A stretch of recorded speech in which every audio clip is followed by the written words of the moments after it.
ezalaka na papa moko na oloba kombo te parce que c'est une histoire connue na batebele. Ezali solo et panzana ki ishasa mobimbo vers les années 89, les années 90, 90, 91 et panzana ki na Kinshasa oyo. Tozala na papa moko soki na lobeka kombo aina le bezate. Il a une famille, il a des enfants. Le papa moko azaka na ba camion, ba mito na ba lokende chikap à l'époque. Na Ishasa. Papa wana il aimait des fois voyager, les camions chargés sili. Ba camion ba sila ou ba no sila ou sila ou. Hein? Ah, yo yebite. Bon. Yangani, et ça ajouté. Au commande ce camion a chargé plein ligne. Patron, à matin cabine, abina chauffeur, tout voyager na bin. Patron na bumutu boy, à te voiture à tambusate. Et puis comme matin. Soka bake bozo kende boko comme l'air boko chiba zamba. Moni patron abina chauffeur ozo kita. Pesanga vola. Patron, vola na ndenge mutu eza yangai yo fanda pembeni pesanga vola boko discuter na patron yende mukolo mutu soko boye kitso abengani yo chauffeur akita avandi pembeni na ba recibir mais patron kuboma ba patron zui vola le patron zozo vola abandi ko tambusa mutuka yo chauffeur okosituka dans 2 jours na ba kamabewa boko tichikapa. Donc, aux yeux de on dirait que sauter ba parti mususu. Ayaki komata, maintenant beaucoup de gens aimaient que babilo on a bango na agence là, na compagnie na ye. Pour ceux qui même au check albira et pas là, 2 jours les na check up. Les mitu ka batu se kufaka na nzele c'est ba 2 mois, ba 3 mois, ya ye koti. So e komi na moyi, apesi chauffeur. Nyazo tambusa na butu. De ba chauffeur patron atambuse ki patron atambuse ko tambuswa le don onja zo sauter ba bisimo oko stoka ka boy azina kenga tambuso tuki bodana ba 1h du matin 3h du matin boko tiki quit patron to mina quit o to komi quit hotel patron 2h to tiki quit camion na charge o to mina quit akufa donc la akufa ne ambebele bimaka. Ezaki asima ibiloko. Les fois tambusa wana. Ba chauffeur muso bazo uta peut-être ki kwite ben chikap. Bazo ya na butu wana. Omi ba chauffeur bele basimba pe ba ise. Ba cho bazela mila yiwa. Okomona batali tala mutu azana volant. Les bazo tala mutu azana volant amio patron zo mema wana. Eza skelette. Ndezo tambusa. Za skelette ndezo tambusa. Donc mutu ufanda zo kumba camion. Makambwana na mukilo ezalaka ilozomo le boko sale na bakende kuzo esprit ya chauffeur ba chauffeur ya makasi wana ba yeba pesi ndazo tambusi ndo mona chauffeur mususu azaka boma azui boma de lozo ozo bitama ya bela omukongo te ya lemba kate na minute des fois vanji na nzela na ce n'est plus lui tamsu ya vanji pembeni esprit mutu ezo tambusi. Biloko on a zoba ezati na bato apuso zo mono ezati na bato apuso ba iso tina bato apuso basimba abakisi wana ya zo mona tala biloko na apuso ye wana zo en ozo tele santa muto zo tindi apuso me nzoka nde na minute na bato mibale bato senga nde bazo tindi ya simbika pamba ya simbika pamba makambo ane zana mpilo ba abone zo bezana me na bato basolela ngo fanja ba muso bazo landa. Le monde des esprits. Il y a des gens qui font alliance avec des esprits pour battre les missiles. Pourquoi ils utilisent les esprits? Parce que l'esprit ne se fatigue pas. L'esprit ne connaît pas de fatigue. La fatigue, c'est dans le corps. L'esprit ne se fatigue pas. Alors, ça c'est la qualité de l'esprit. C'est pourquoi ce qu'on confie païen, sans protection, sans ni, esprit we kopema te ndo omona na mukili batu batikali akufa atakende kopema kita jike ba ufinyoso bake opema ndina wo yake opema te osito akufi mulimu ne bazu yango ba transfera ona mboka mususu eke kusala ke esclavage kuna ake souffrir kuna bino bozole nde ona biso akufa pema nzo ande mulimu ne ba kena ona mboka mususu bakomi osalela azo souffrir kuna taya opema ezate mais yayo ekokende mondo anote one day pour les faibles. Après bango na yaki koloba deuxième option et donc ko bato bazo kufa mais aza ndoki aza féticheur un magicien mais il y a niveau simple état d'âme mabe mais il y a niveau moka il y a likolo amen oui yepe akokufa esprit okende na séjour des morts et son esprit aussi pourra aussi être exploité selon domaine selon besoin au bakolukela yi mais une fois akufi son esprit aussi descend mais troisième option nde ba sorcier ya minene ba magicien minene batu ya likolo makasi amen bango baza ndenge moko na batu nyonso te so oyebi te parce que même chez Dieu même pas na nzambe na monde na nzambe batu nyonso baza ndenge moko te amen kola pambola mutu moko. Je vous donnerai l'exemple il y a Jacob papa ya Joseph.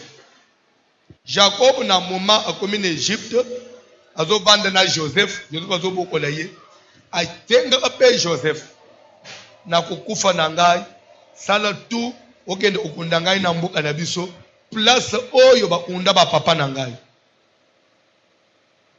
mais bana na ye nyoso bakunda bango na Egypte. Pourquoi ye il faut kende puisque ye azali na ndenge espèce de personnalité, ce n'est pas n'importe qui. Son esprit ne pouvait pas l'enterrer n'importe où. Même dans la Bible, dans le monde de Dieu, ezana bato bazandenge mo ote. Omoni mukili ndengo zo monangwa. Eloko esala ka grandeur ya mutu. Omoni mutu mo asali kombo, mutu mo kwa mati, même dans le monde politique, dans le monde des affaires, na sport, na domaine nyonso ya mukilo zo mono, na science, na mamunanzam.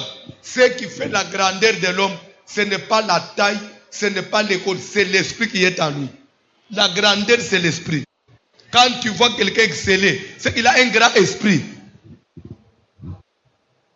Tous les esprits n'ont pas la même taille. Ça, vous devez honnête. Si ton esprit est petit, au kotanga classe tu aussi si bas, domaine tu ne feras rien si ton esprit est petit. Si ton esprit est petit, au kokota bazambo, seliba jene na ba retraite, au komatate. Tout dépend d'abord de la taille de l'esprit de l'homme. La grandeur de l'homme réside dans son esprit.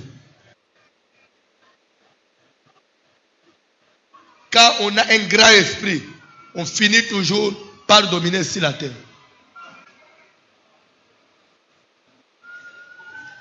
Nakoko fongolango na makomi. Nako fongolango na makomi. Nako fongolango na makomi. Tokende na Genèse 41. Non, 37 d'abord. Genèse 37. Bible les autres que voici la postérité de Jacob. Joseph, âgé de 14 ans, faisait paître les troupeaux de son père Nabana Yabila na Zilpa, Bana papa na ye. Et un jour, tellement que Jacob aimait Joseph, a tombé une tunique de plusieurs couleurs. Je crois que c'est ça. C'est comme ça, non? Vous avez dit ça. Genèse 37. C'est ce qui est écrit. Alors, un jour, Joseph a l'autre ndoto. Amoni na ndoto bazo sala misala na bande konaye. Ya bande konaye. Ekwe inase. Ya ye sali nini. Et tombwa. L'air à la mouka betele bango ndoto. Voilà ce que j'ai vu. cela démontrait déjà la grandeur de son esprit. Par rapport à Bande Onaye, son esprit était puissant, son esprit était grand. Bande Onaye, c'était un orgueilleux. J'évolue encore avec vous. Vous avez dit soleil à David. David était le cadet dans la maison de son père. Papa négligeait Nazam. Quel que soit mauvais traitement, mais David a un grand esprit. Ce qui fait que Nazamba, Azane on a maboté, Azo audace à Obundana Ursana Lion. Cela démontre la grandeur de son esprit. Et ce qui a fait que devant Goliath paix. D'abord, la grandeur, ce n'est pas la taille, c'est l'esprit.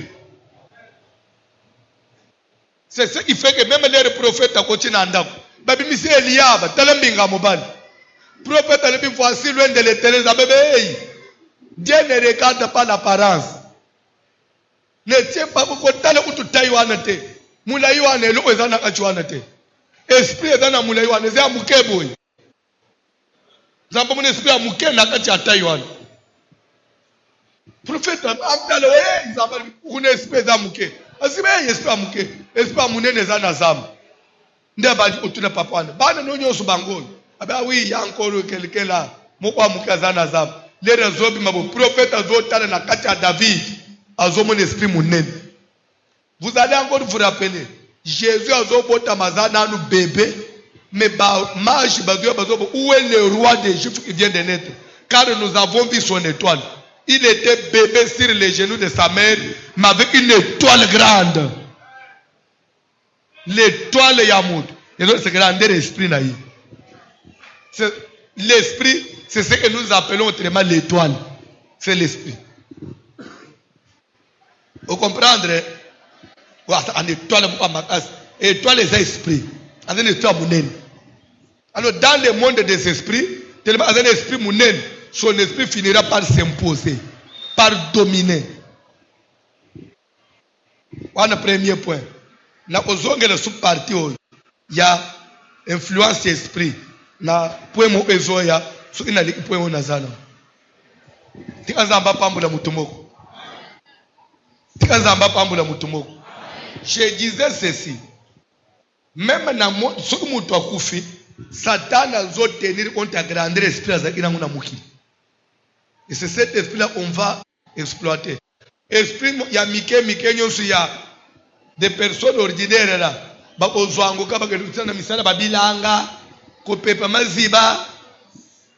Tu vas expliquer Mickey.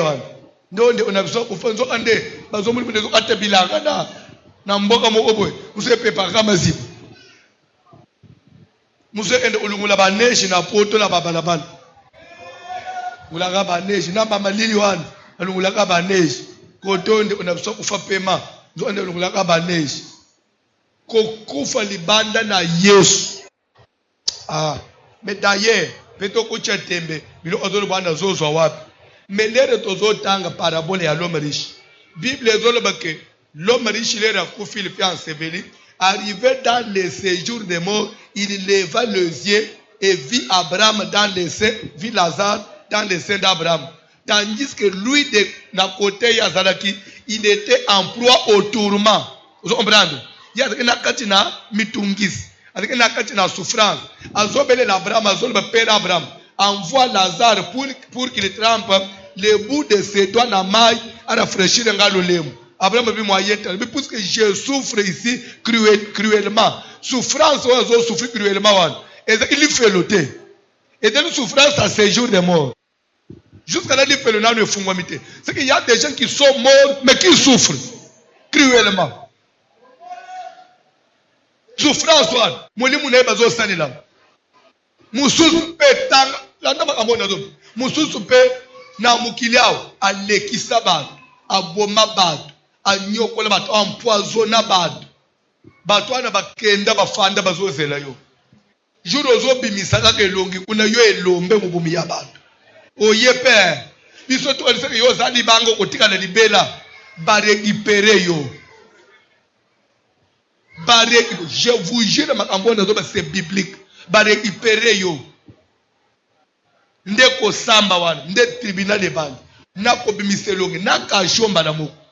batu nyonso wana badeposa baplainte na bango natika bana na nga mike vi na ngai katana na katikati ngai sala nga boye ngai sala nga boye obanyi kosamba dabori epa na satani lero siko ya satani ekosile lero nzamba koyepona enlèvement dernier akondane susu bakisa biso lifelo ya petumusu ya munene.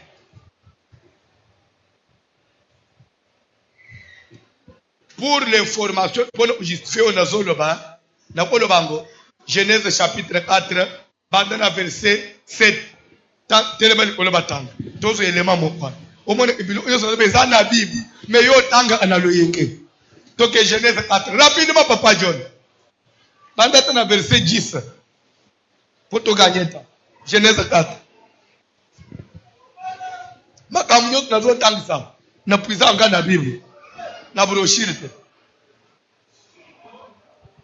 Tokeko papa John.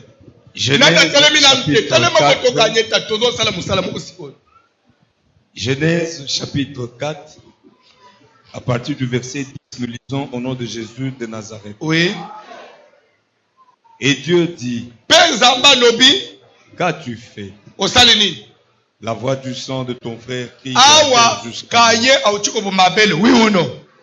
Zamba zotu na kaye osali nini mungongo makila ya mutobomi makila uchuko sopa makila uchuko simba muto uchuko boma muto cheli poison muto tubi mbeli muto kotela inda kwa nganga obwakelie kansonda kufya tikibana na ye mungongo makila na ye engangi tie paina epana ngai tanga bibi.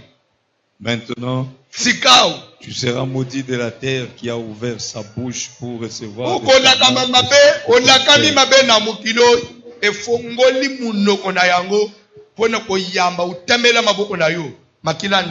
D'abord, ça c'est Dieu. Quand tu cultiveras le sol, il ne te donnera plus sa richesse. Tu seras errant et vagabond sur la terre.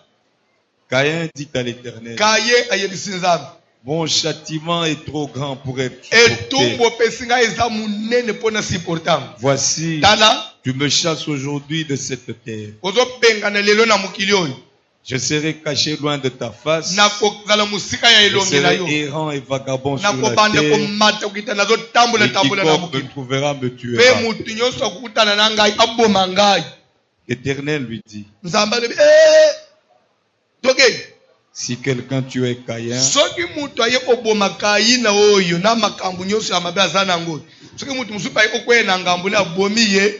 Caïn serait vengé cette fois.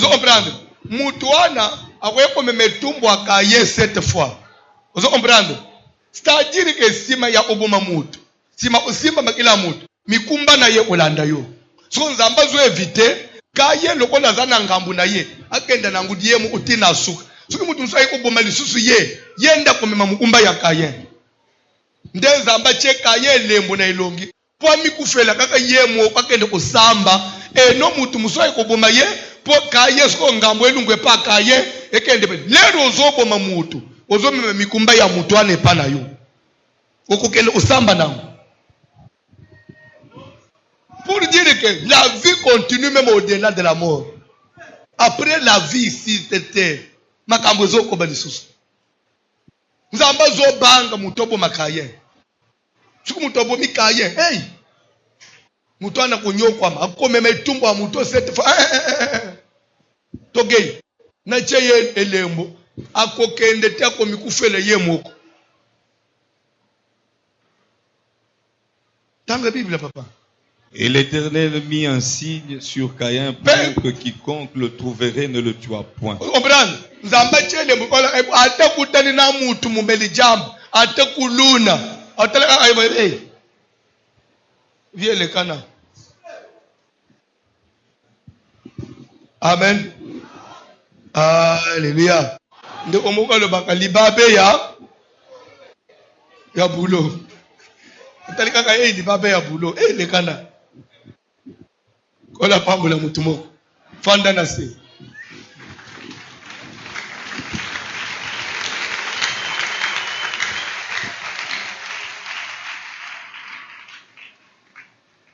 C'est-à-dire que monde yabawei kuneza na makambo. Troisième catégorie, eza ya batu oy besprit na bango ezaki puissant dans la magie, puissant dans la sorcellerie, puissant dans l'occultisme, puissant sur la terre. Bakenda au-delà ti basinya ba pacte na Satan.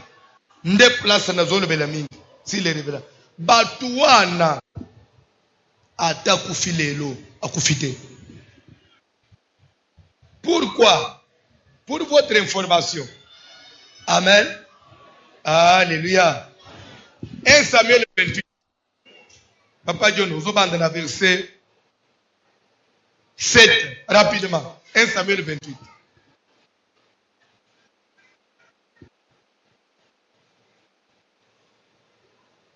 Rapidement.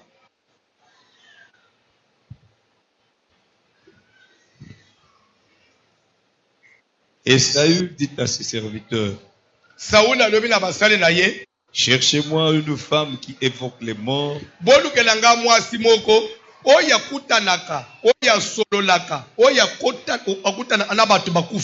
Et j'irai la consulter.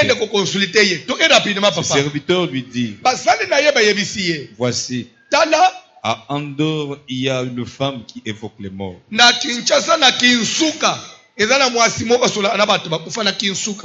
Alors Saül se déguisa et prit d'autres vêtements. Et il partit avec 2 hommes. Ils arrivèrent de nuit chez la femme. Saül lui dit, prédis-moi l'avenir en évoquant un mort, et fais-moi monter celui que je te dirai.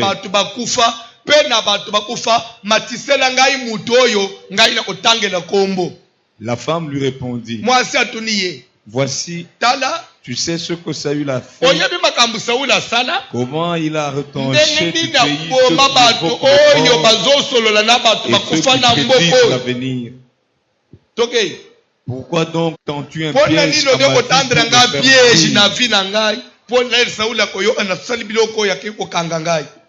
Saül lui jura par l'Éternel en disant, l'Éternel est vivant, il ne t'arrivera point de mal pour toi. La femme dit, qui veux-tu que je te fasse monter? Qui veux-tu que je te fasse monter? Monter où? Du séjour des morts à Matanamukilo. Il dit, qui veux-tu que je te fasse monter? C'est que tous ceux qui sont morts existent. Il suffit seulement que tu donnes le nom de celui que tu veux. Je le fais monter. Ah bon? Ceux qui sont là, ils sont quelque part. Il suffisait seulement, Saoul appelle sa combo, basalini, bamatiso yaling. C'est ça la parole de Dieu. Et c'est ça la vérité absolue. On peut changer en côté. Toké papa. Toké papa. Qui veux-tu que je te fasse monter? Et il répondit, Saoul a yanoli, fais-moi monter Samuel. Matiselanga Samuel. L'air de Samuel pour la femme, parce que parce que belé na muki. Et souvent moi si au salon de geni. Moi si azo quitte na séjour de mort. Azo bande ko belé na séjour de mort. Samuel oyazana lien na Saoul azan atelemi wana. Muto yebi muto atelemi yao. Muto azana relation na muto azoluka bawe yao. Samuel oya yebani na muto aya. Vous comprenez? Pour Samuel na séjour de mort baza ebele. Moi je na banji ko belé le bongo na séjour de mort. Les zo belé Samuel oya yebani na tatoy. Samuel oya yebani na tatoy. Pa atala boye. Amona Samuel so zoya. Samuel nini? Samuel oya grand prophète wan. Les moi Samuel a prophète non. Samuel est un prophète, a un grand esprit. Et comme côté le mapone n'importe qui te, c'est que yo aux roi. Pour esprit wane telema et telema apeka pona bato minel. Il y a des esprits n'importe quel côté le misate. Il faut que le pen niveau non amukiliao est puissant, influent pour que côté de ce esprit puissant. C'est pour vous dire que ce qu'on a l'étoile ya mbongo te. ato simbi isole isifami mobimba okozombongo te. So omoni mutu asimbi isi azimbongo asipene itole ya mbongo. Donc kaka eloko an esprit na yo nde osalem. So omoni mutu asali eloko ekeli boso, c'est le reflet de ce qui est en lui. Même à makamuna zambozo mono, ce qui n'a pas na yo, n'a rien. Au kosa l'église et kokoma na niveau à l'icolote, puisqu'il faut outa la katina yo. C'est pourquoi il est écrit, l'homme ne peut donner que ce qu'il a. Na makambunyos. Même na basi basi o monako. Et dans na basi mususu. Na libumu na ye. Azana bana kaka misatu. Obaliye aboti misatu esili. Nda ina banguna libumu. Nila nini boy apeso azaleki nawo basi mususu pe azana bana na libumu eta ata na ndengo kufura boy mwana uliboze boy mwana ndo zako yo kamema na kasai bazobe akaka jikajiminu donc akajiminu c'est-à-dire que mwasimu ko ya race ya multiplication ya bufulu tukajitwa jiminu ezala. Amen. Nakata tona koba. Libu mwezanga fumier. Mwezanga fumier. So abochi moko le lopo ya mususu. Il faut faire des juifs. Bah, il faut stabiliser, il faut faire prière. N'a témoigner.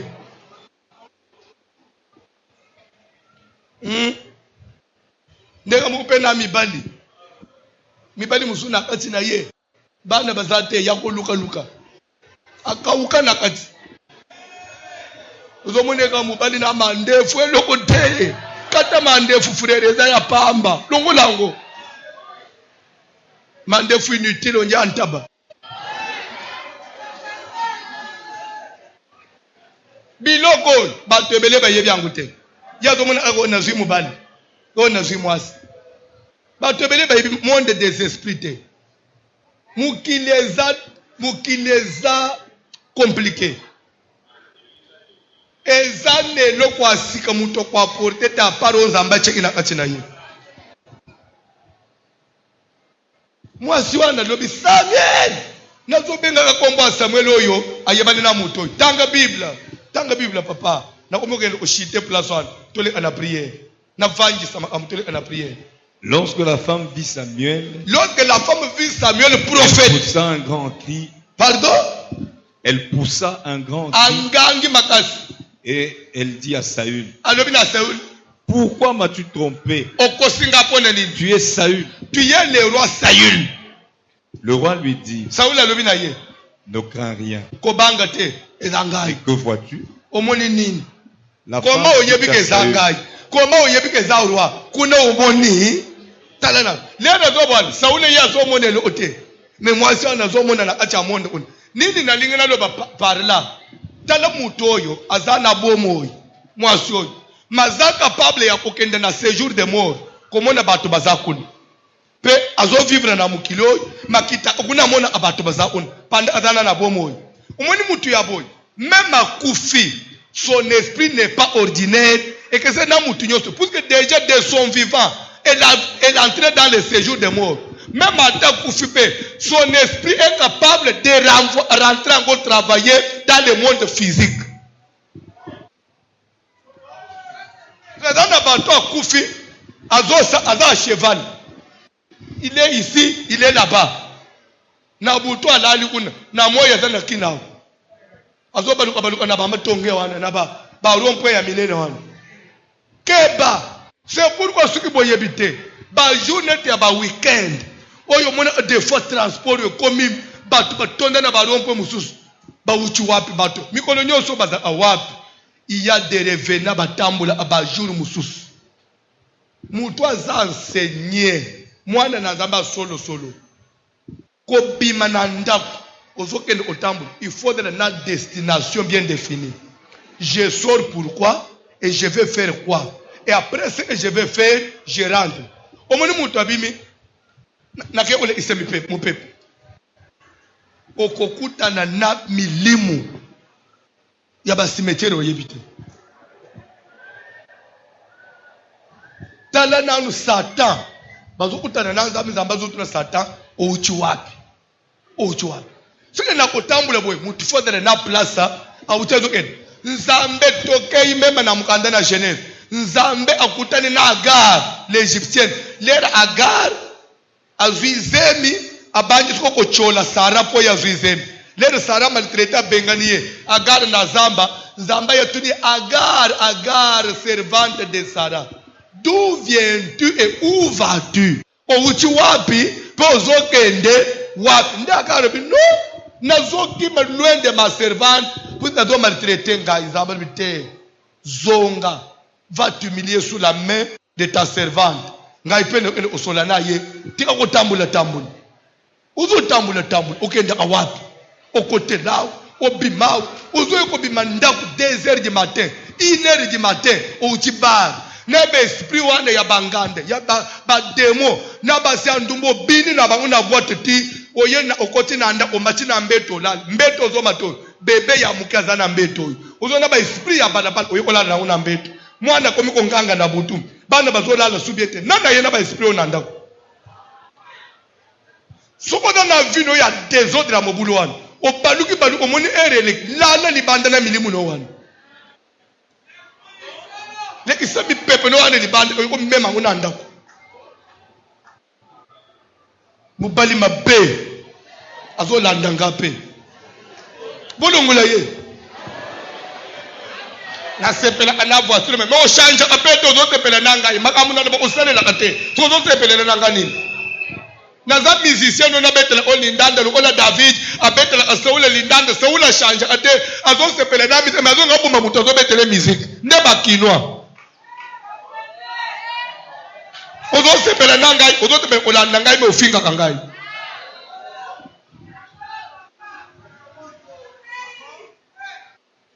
mukilela na mipepe batu nyosu badaka na balabala baza abatute so oyebite. Pour votre information, Nandaku Abraham, un jour, Batu Misatu Balia Nandaku Abraham, parce que Batu normal, c'était des esprits, Baya Bafani na Mesa Bale Fufu Bamelimai. Les Rebabimi na Balabala Basonge by esprit, mais Bale Nandaku Abraham. By esprit Bakota Kanabanda kwa Batu. Bamataka na mitu kanabatu. Ya yo mutuka, o memaka n'importe qui. Yo wano zota suku wapi. 23h, c'est comme on a fait, comme fier, il y a tout frère, n'est à l'ongle la bapine. Bonsoir. Vous attendez quelqu'un? Je peux vous aider. Montez, ne crée pas, monte. Ce match est très joli, hein? Mbale muka bandu kama tena muka bandu ko simba mutu na nzoto. Oyebiye. Aze esprit à cimetière.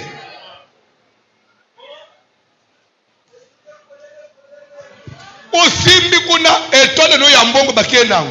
Après azongi l'église en tozo prier. Balobi to pesa boto pesa makambo esimba te.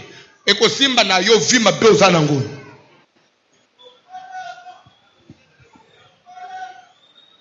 Vi ozo monoy. Tuko te yama nanu te. Ufo muno ofungola. Le monde des esprits. Ba revena bazalaka. Batu musuba sibalala na ba revena na mbetu. Oyebite.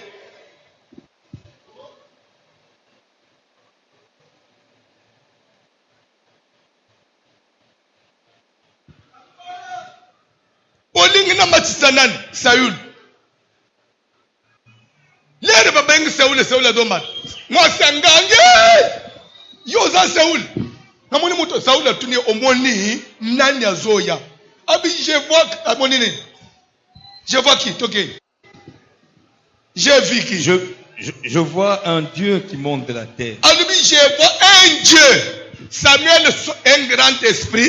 Moi, c'est un Dieu. Et dans un esprit puissant. Même à ta sambe la kate. Attends qui boy. Poil lokaya zoye. Et à passe. Donc, on est pas obligé. Esprit n'est pas ma casse. Tu ne te bombaye mais tu es au côté. Esprit n'est pas ma casse. Et je vais aussi vous ajouter une vérité. Si tu veux aussi, bon, il y a des esprits naturellement puissants. Naturellement puissants. Et il y a aussi un degré, un niveau où on peut rendre son esprit un peu puissant. Quand bien même, et comme puissant, comme les esprits naturels étaient, mais comme un peu puissant, puisque tu l'as formé. Si tu veux faire de ton esprit efficace et aussi puissant, d'abord, il faut bannir la crainte. À cause de jamais l'esprit puissant. Il faut avoir de l'audacité, il faut être déterminé. Et il faut affronter les problèmes en face. Quand tu fais ça, même le monde déterminé, il faut toujours affronter les problèmes en face. Ou attaquer en face. Gravité, nouvelle il faut bannir la crainte. Raison pour laquelle Jésus, Jésus devait dire, ne crains pas. Ne crains pas. Plus on craint trop, son esprit diminue.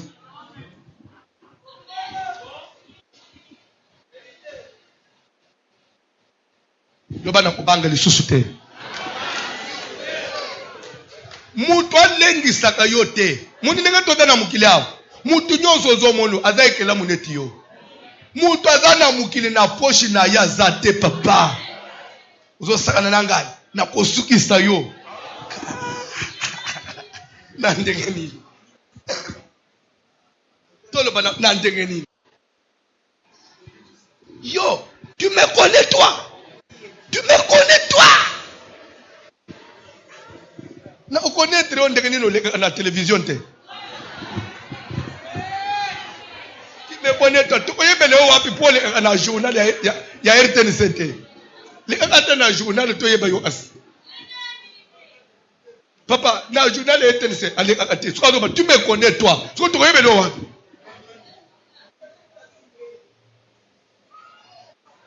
Bref, je ne vous dis pas pour être impoli. Il faut avoir de respect pour des supérieurs. Mais il faut bannir la crainte. Mukolo toko respecter mais toko banga yete. Ko banga kaka nzambe. Là il faut dire à quelqu'un que ça c'est noir. Avec tout le respect que je te dois, monsieur, mais en tout cas ça c'est noir. Je ne peux pas prendre ça pour les blancs, puisque c'est noir. Toi, tu te joues de moi. J'ai dit que c'est blanc. Non, monsieur, c'est noir. Mais je te respecte, mais c'est noir. Même Moubali, babanga a Moubali te. Mais ba respecte a Moubali. Moubali yo ya bali yo. Bozane na ndako. Tika na lo bananut. Yoga. Uzokana na ngai. Nabanga yo. Nabango ka po telem. Po la tibilamba. Meka sumo. Zokolo lingu nabanga yo. Nabanga ko pe liberate. Pourquoi lungu la chemise le boso na ngai? Intimidation. Sokoza mwasi ya yuma, oza yuma. Yuma. Soko mobali ozoli. Mobali na yo. Mobali na yo. Akuche yo wapi? Asa bomba combien? Asa kana combien chana singa? C'est pourquoi il donne à mibali oyo. Adam mukolo. Alinga pale kama mwasi ya mwana mukepo. Abe biloko kala.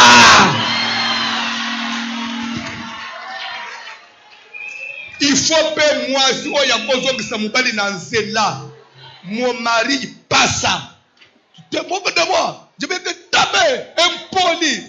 Je ne suis pas impoli. Mon mari, tu sais que je te respecte. Mais ce que tu veux faire là, non. En tout cas, tant que je serai ta femme et je serai en vie, ça ne passe pas. Toi, tu me dis que ça ne passera pas. En tout cas, mon mari, excuse, mais ça ne passera pas. Et aussi, en fin de compte, ça ne passe pas. Pourquoi? Si je laisse faire, demain, Lobi bano ba souffrir bazar biso mi bali. Ça ne passe ça.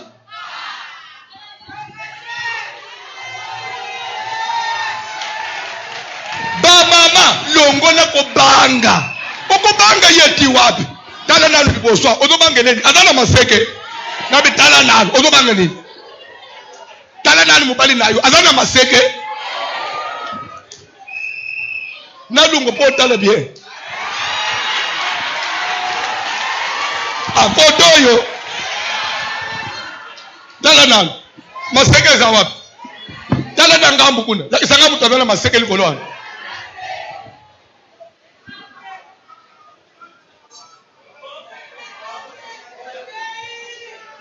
Omondi bino mibali. Kodala bongo te. Ta femme peut te sauver. Ta femme peut te sauver. Namakamu mususu. C'est vrai, biso mibali tonjima a défaite te. Oui, moi, quand on a reproché le mususu, elle a raison. C'est qu'elle dit c'est une vérité. Bon. Attends qu'on dise maman je m'excuse mais ça mais l'essentiel dans une instruction c'est ça un foyer.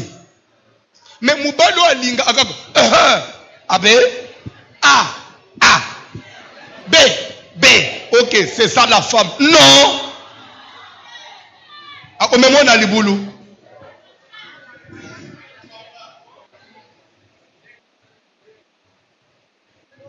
Wana na teima be.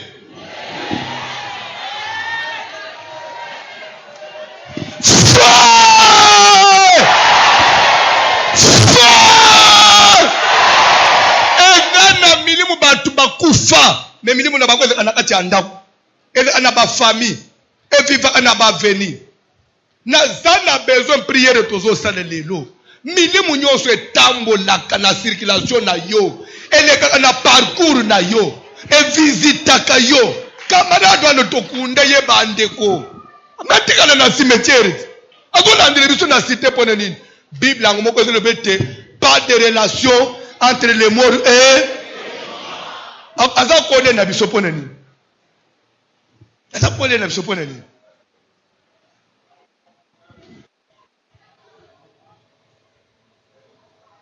Na mutu moko papa ni kufa. Lokolo zero kwenye lobi na katika chwa. Papa ni mwanzo ba nini? Lobi na prière hapo. C'était son papa. Azoba azatetu. Ngai na signa pacte. Soki na ufibana na ngai nyoso fone enda na baba.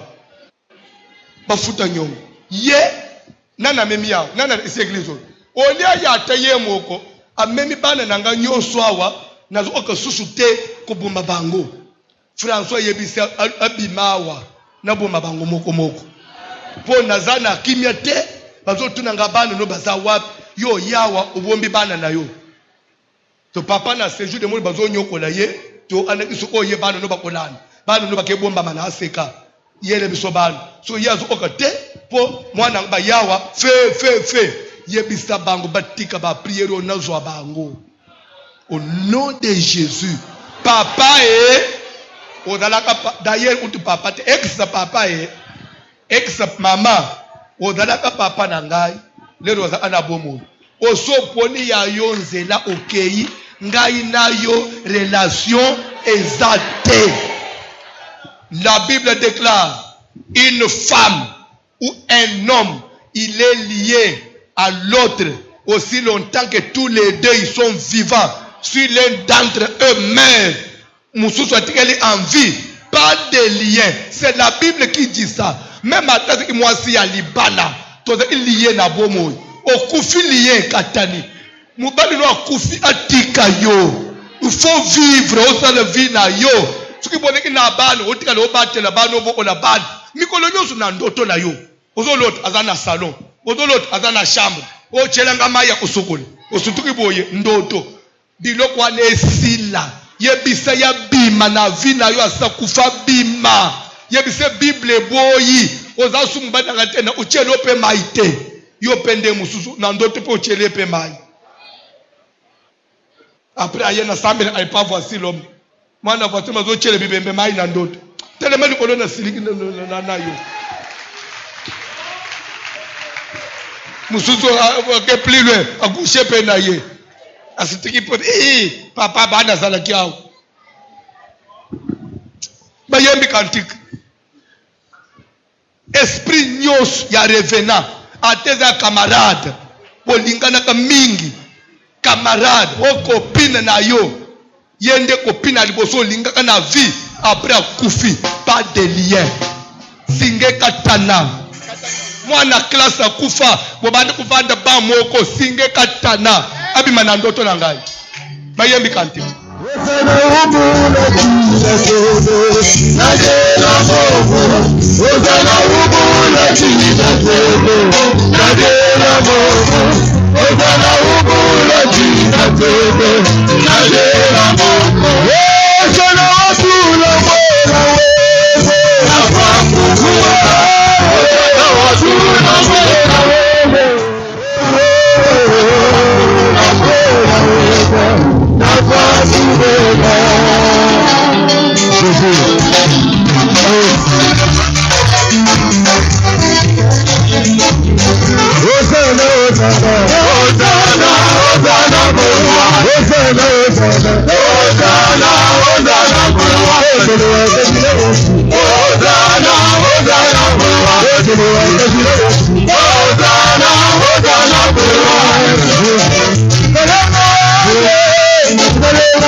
Que molimo wa mutu akufa ekokutama na nzoto na yo ekokutama na vie na yo de deux façons. Première façon, loba un esprit humain, c'est-à-dire ndoki magicien akende ozoba esprit ya bato base bakufa azuyango aye apwa eyo na nzoto na yo comme un mauvais sort. Ndomona mutu subato te komika olotaka bato bakufa okota prophétie esprit de mort yo soko beli muke. C'est que vous avez un esprit d'un mort. Alors il faut délivrance dans pourquoi. Même par profiter l'esprit de mort et échanger. Maladie mouké, moi il faut la makila. Maladie ayo mouké, il faut konda. Maladie ayo mouké, même façon même ayo ngiro zo kouf. Et ça abato ba le mauvais sort. Il y a esprit à mouton kufa dans zone. Et ça première façon, première possibilité. Deuxième possibilité, moutou okufa mais qui est d'un grand esprit. Il y a aussi un zo cause na achali bot. Net ba chef coutumier, ba super ba chef wa. Atikala na acha famille, azo saka na sona ba étoile ya ba. Azo ye des fois zo bana ba sa famille ba femme de nuit na ye. Azo ngana zo troubler même ba vie ya ba na mibala. Soit occultisme ou munene, te ba azo sele ba étoile ya bato. Alors côté que une kimi ezate, a musko baluka na famille. Et la deuxième possibilité. Première possibilité, bazu kozwa na bando. Babwa elio. Deuxième possibilité, yemo esprit na yé tellement il était géant et tel qu'on a acheté la famille zo rongé bato. Alors les deux possibilités, les deux façons, toujours attaquer. Si c'est un pas boire, il faut bima. Et kende. Ce que t'as géant, esprit mo ya d'un grand. Nakati ya famille. Azot sakana na famille. Adana mutu ya kokangate. Asa sali ya ye vie. Ce que signé ki ba pacte na ye balukeli ye. Akende. Abima na vie na yo. Abima na nzoto na yo. Topesaki verset ya Lévitique 20, 27. Papa John tanga rapidement. Lévitique 20, 27. Qui dit quoi? Rapidement. Rapidement. Si un homme ou une femme. Si un homme ou une femme ont en eux l'esprit d'un mort, ou l'esprit de divination. Soki mobali to mwasi azana kati na ye na mulimu wa mutu asa kufa. Seke dala batu oda lozo tambula boy. Mais na kati na mulimu wa mutu asa kufa. Mama eza amape. Nzamba lobi nini qu'il soit, ils seront punis de mort. Babo mabango. Pona nzamba baba mutu ana kwa sa posséder mulimu wa mutu kufa. Ne sele babo maye. Pourquoi? Parce que déjà lorsqu'il y a un esprit à mutu kufa na kati na yo. Même na misu na nzambe okomi mbindo. Tu n'es plus digne. Yo ko ndenda kwa batu ba ufete nzambe babu matai na yo mo. Alors ça veut dire que esprit à mutu kufa na nzoto na yo ekosukisaka na kuboma yo. Ekuboma makambu na yo nyonso ekubebisa misala na yo nyonso yango monaka. Eloko moko esimba epano ezate. Nini ekosimba pe na vie na yo. Tellement esprit à mutu kufa evanda na ati na yo. Nyonso na yo ba secteur nyonso il faut ekufa akosi. Akosi. Je répète, akosi. Toi, tu n'es pas mort pour qu'on puisse te compter parmi les morts. Non. L'heure Jésus a fait quoi? Marie de Magdala, Naba Suzanne, Babimi na cimetière na Tong, Bazo Luka ye. Ange Sibango. Pourquoi cherchez-vous celui qui est vivant parmi toi? Tu es vivant. Pourquoi on veut te placer parmi les morts? Pourquoi on doit te compter parmi les morts? Au nom de Jésus. Vous allez concentrer. Toute présence. Sois concentré. Et ça, mon maman, il y a blagué. Espère que vous faites de blagué. C'est la vie ou la mort. Baza batu ya mondo ite. Baza na méchant. Tellement il y a satiki mukini. Ako kwa emporter yo na distraction. Kaba! Abima bima ye moko. Présence nyos étrangère. Présence nyos étrangère.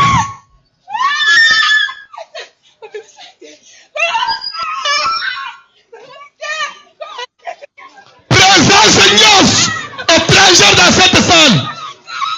Présence Abatuma Koufa. Molimo Abatuma Koufa. Vous allez concentrer. Vous allez concentrer. Ce que dans mauvais sol, elle a bandok pour te détruire aux amouana mouké. Bazo détruire, bazo combattre le ponani. Dina ni le bilimo Abatuma Koufa dans autres. C'est ta délivrance ce soir. C'est ta délivrance ce soir. Raison pour laquelle j'intime l'ordre maintenant à toute présence de l'esprit des cimetières.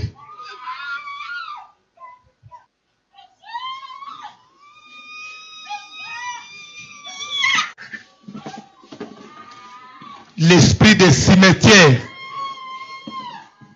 revenant. Yo molimo wa muto kufa. Molimo wa cimetière. Yo muto zo détruire ya ye nyonso na nzoto. Na kombo na Jésus Christ. Na kombo na Jésus Christ. Na kombo na Jésus Christ. Kalabima.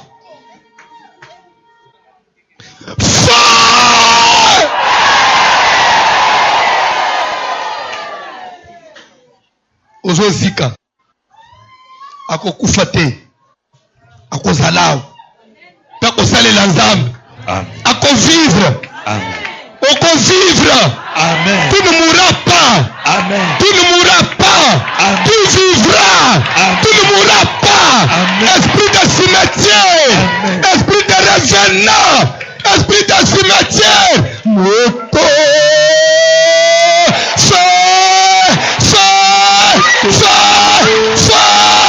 Moto.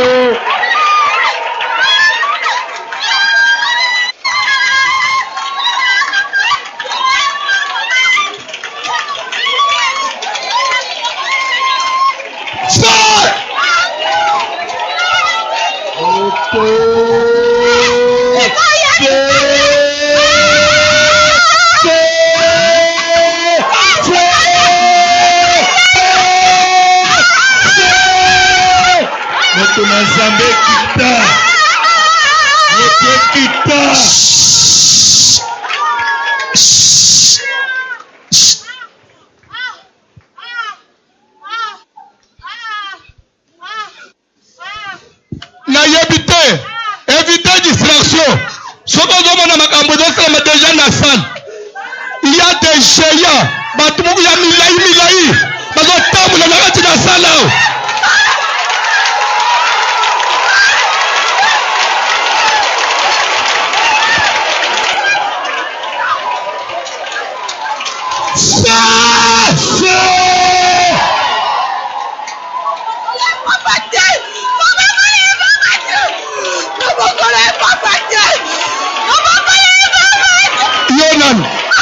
Yozana.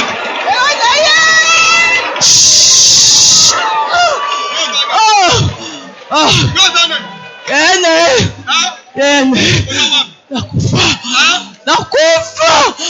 Aya mutaboma ngai. Ya mutaboma ngai. Naboko ya pamba ti l'église. L'église. Naboko ya pamba ti. Nalanda kai partout. Nalanda kai. Otikete. Lelo zotikaye. Kinga. Na pongi nele ya mona kinga. Amona kinga.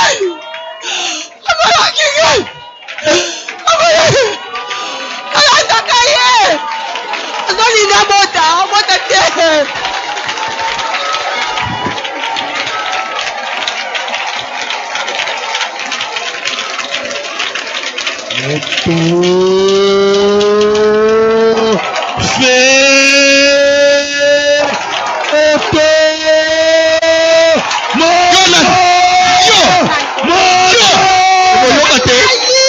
Yo, depuis quand Ozozika.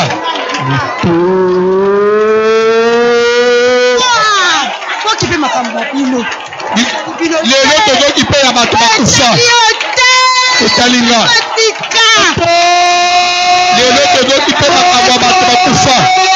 Bilanga na ngai tika, bilanga na ngai.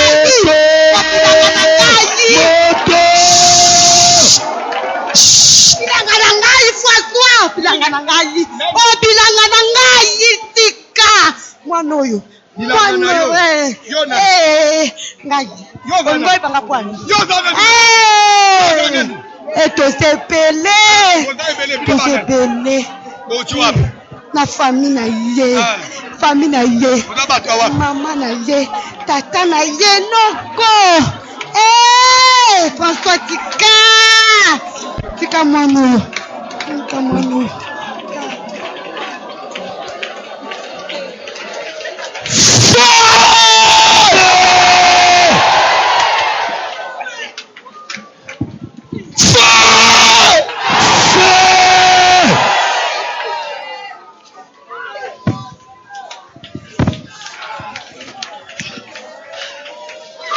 Yo nani déjà na zoni ngana yeba yo.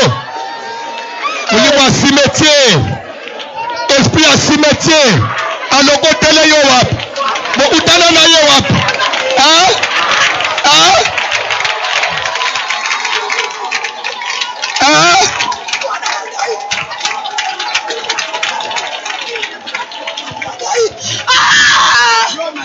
Esa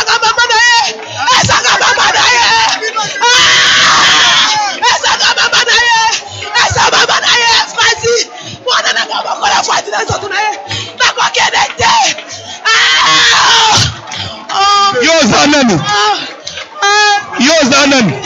Eza Efrasi. Asa mwana ngaboko mwasi.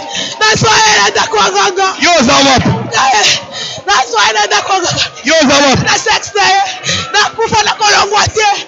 Nakolongwatie. Ovandi wapi? Kozaka wapi?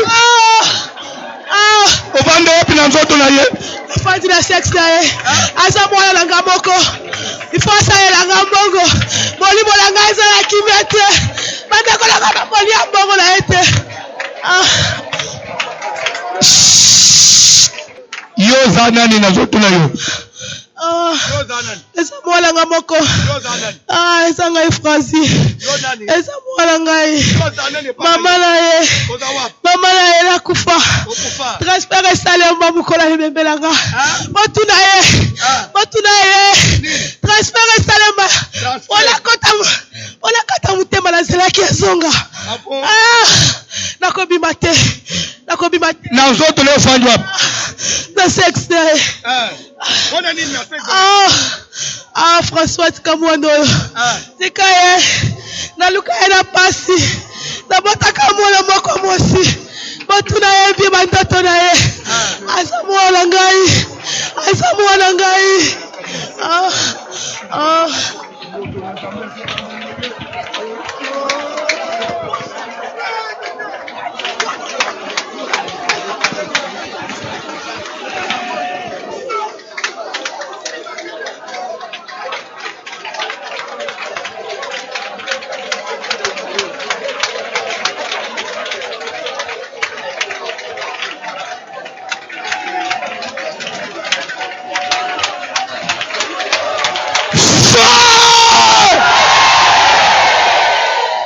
Esprit nyos ya mutakufa. Esprit nyos ya mutakufa. Na kati ya nzoto na yo. Nazopesa ordre. Nazopesa ordre.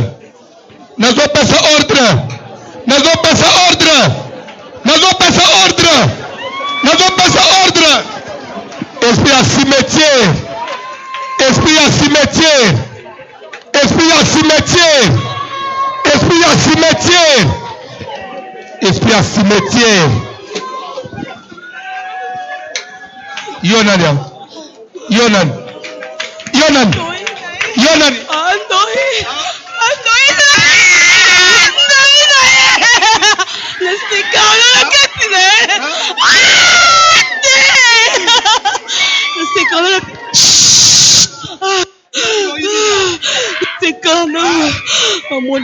Ndoyo nini?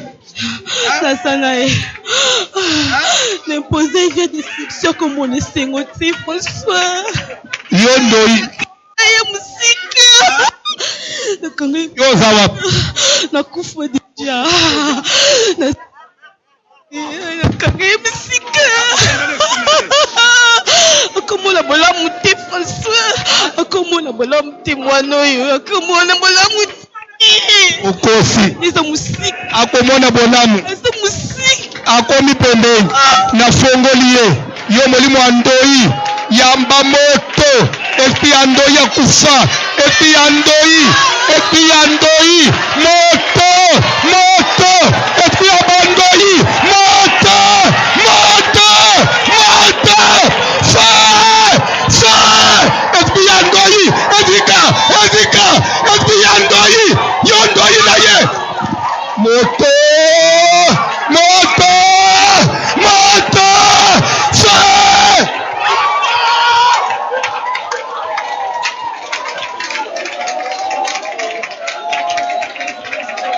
Esprit andoi na ye. Esprit andoi ya kufa. Molimo andoi ya kufa. Eyamba moto. Eyamba moto. Esprit andoi.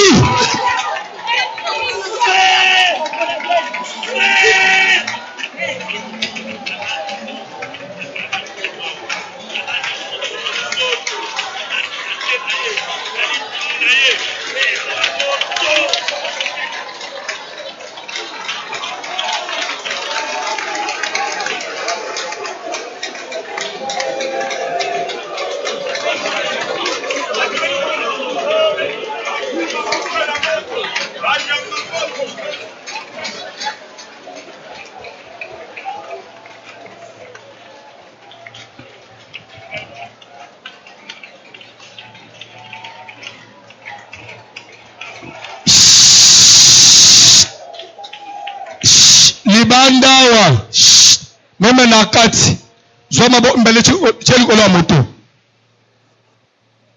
esprit nios edele ya ndoi mukolo kombo bapesa yo asenkarna ase transfere epa na yo na nzela kombo abima na kombo na Jésus Christ nazopesa ordre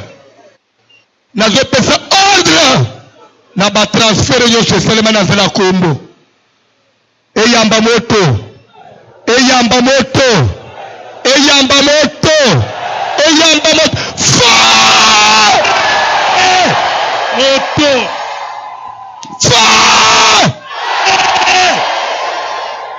zala concentré esprit nyonso esenkarna na kati na yo nazela kombo par une cérémonie pacte moko esalema na kati ya famille moto na Nzambe ezopanza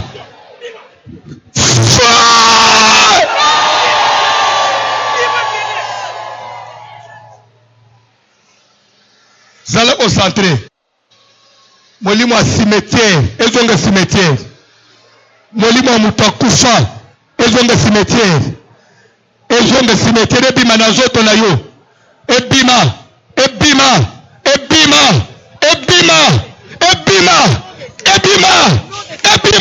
fire bima kende bima na nzoto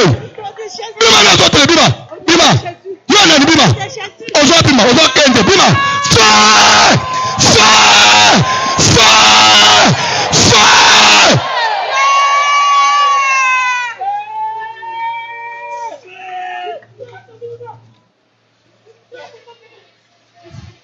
esprit nyonso esenkarna ya koko akufa edele ya papa to ya mama na yo ebima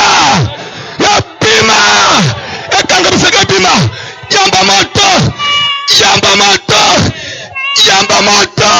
azofungwama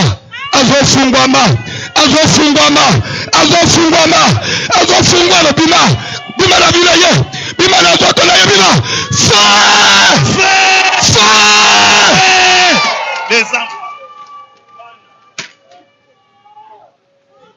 zala concentré sheno ane katana singa wane katana bandoto wane katana bandoto batu bakufe katana bandoto wane katana moto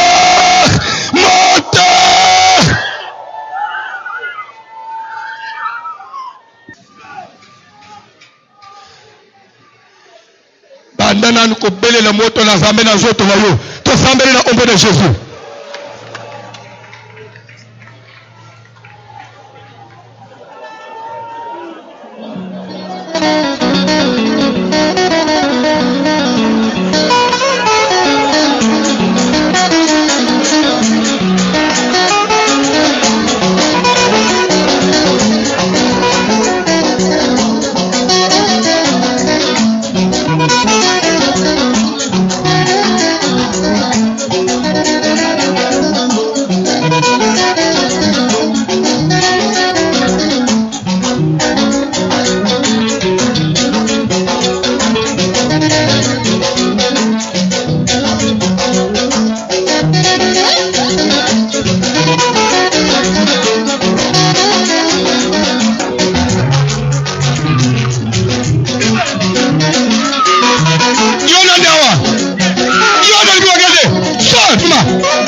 Ozoyoka mama zoloba vina mbana botate na kota banda kuna banda pona zo mwana oyo pena zo yeka kama kuna nzela bakisi.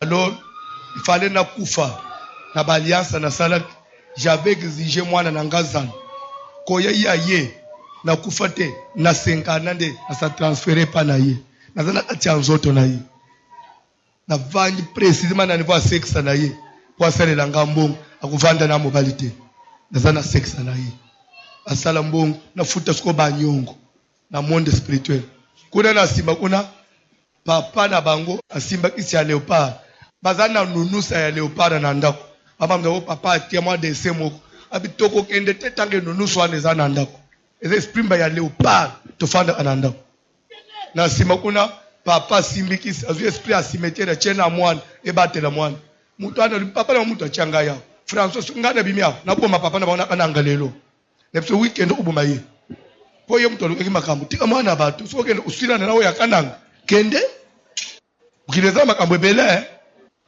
mususu adando yinanga lokola bapesa nga kombo lena moni nazokufa ulena tika mukili na koche pa ndo yinanga na kufina nzoto me na tika limulimu nanga ezo vivre na ndo yinanga idani tika nazana mukili akosale lokote akozala ka boy ponga na fanje na atina yi ngambo eza munene ngambo tutumbolo eza munene ya yo ne bite suki basala ana sanse nini ya yo po ya bato yoki muni ya bato yoki so ya yo ebombama omoni wo yebibili bana na wo yebombama ya mabeza wo yebombama tamso omoni ya muningo abimi obali oseka ye mais ya ye bimi ce qui est révélé condamné mais ce qui est caché est puissant. Nous avons besoin de la prière. Ataba balia yo na esprit ndoyi na sena mai. Ataba pa minonda sala alliance na ba léopard. Ataba esprit anyama na kati na bible e yamba moto.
Prophétie et zolo baboy.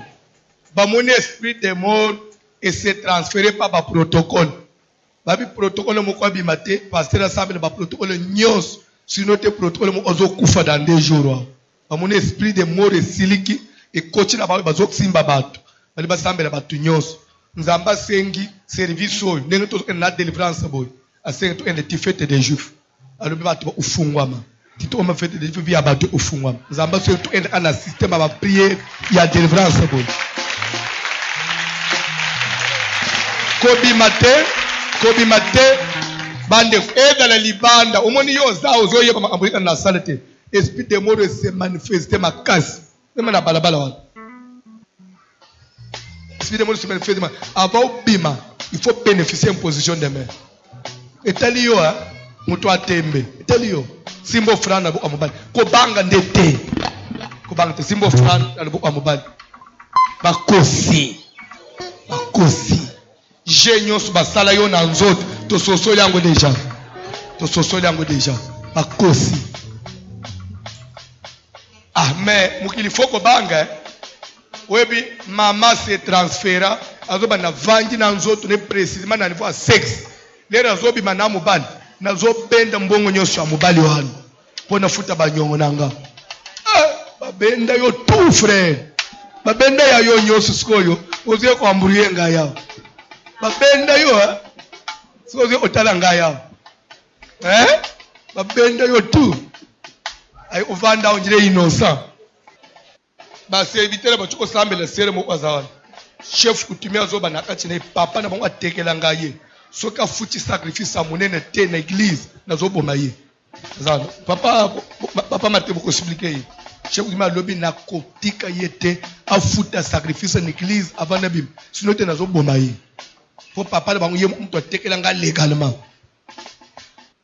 osimbi de yo offrande na yo ozo sala prière aide ne pas ta sacrifice bandeko soki pe bateka yo offrande lelo ozo futa sacrifice to sambele na ombo na Jésus yebi sanzambe je présente le sacrifice. Voici l'homme, voici l'homme, voici l'homme, voici l'homme, l'homme des douleurs.